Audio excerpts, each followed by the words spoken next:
Hey everybody, this video is titled Where Did You Come From? I don't know about you, but I knew where I came from. I knew who my parents were. I knew grandparents, cousins, aunts, uncles, etc. And in our family, we also have a couple of people who were adopted at birth by my aunts and uncles because I had one aunt who could not conceive. I had a couple of aunts who could not conceive, so I have four cousins that were adopted. And I talk with them on occasion, and they say they've always been curious about their birth families. Neither of my cousins have sought out their birth parents or family of origin yet. So that's still on the table. I don't know what the outcome will be, but there's a curiosity and a hesitation. So, anyways, but it's always in the back of your mind, I think, when you're adopted or you find out that maybe later in life that you're the man who raised you isn't your father, etc. You say, well, I wonder what my biological father was like. And I don't know about you, but I'm married for 4 years now. And when I met my husband, he told me about his parents, and I was so curious. I wanted to meet them. And I met his mom, sisters, and everything because I want to know, where did you come from? Why are you the way you are? And so met his family, and he said, I don't have a relationship with my dad. And I said, would you ever be open to it if your dad reached out to say, hey, I want to talk? Possibly, would you just open the door a little and let him in? I'd like to meet him. And because I had had a challenging relationship with my dad throughout my childhood. My dad had been an alcoholic and this and that. But towards the end, my dad was my best friend, and we had an awesome relationship as an adult, as I was an adult, and so forth. And so when my husband's dad reached out, I met him and I found out where he came from. I don't know about you, but today with parental estrangement, you have majority of people that have estranged from their parents that are getting into relationship, getting married and having children, and their spouse, we're not meeting our children's partners. And that's just the way it is.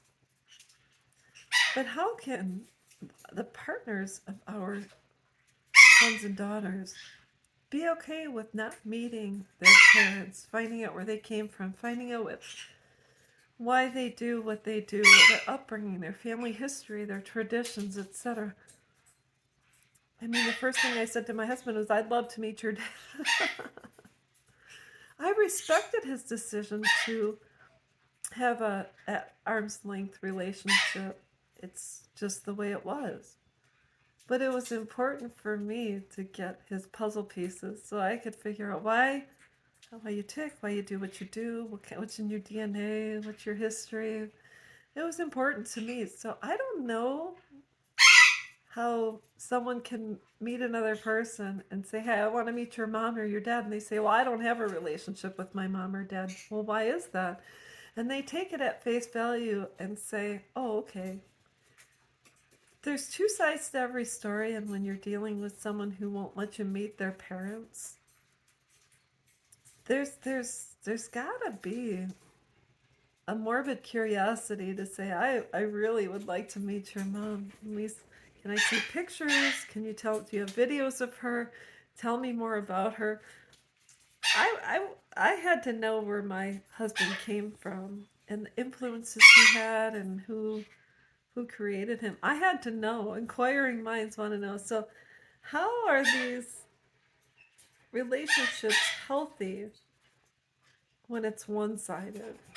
I don't know. You can do what you want, and you can take your partner at face value, but they came from somewhere. And if you love your partner and think they're wonderful, their mom or dad had to have been wonderful too, in some sort of way, to create someone that you think is awesome.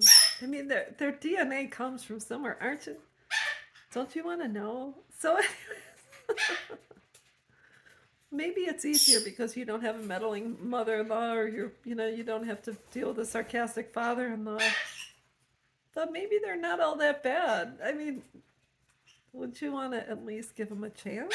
Especially with parents who have tried to make good or have reached out or said, what can I do to make things better? I don't know. It's just the way it is. So, anyways, that's food for thought, and I'll be back.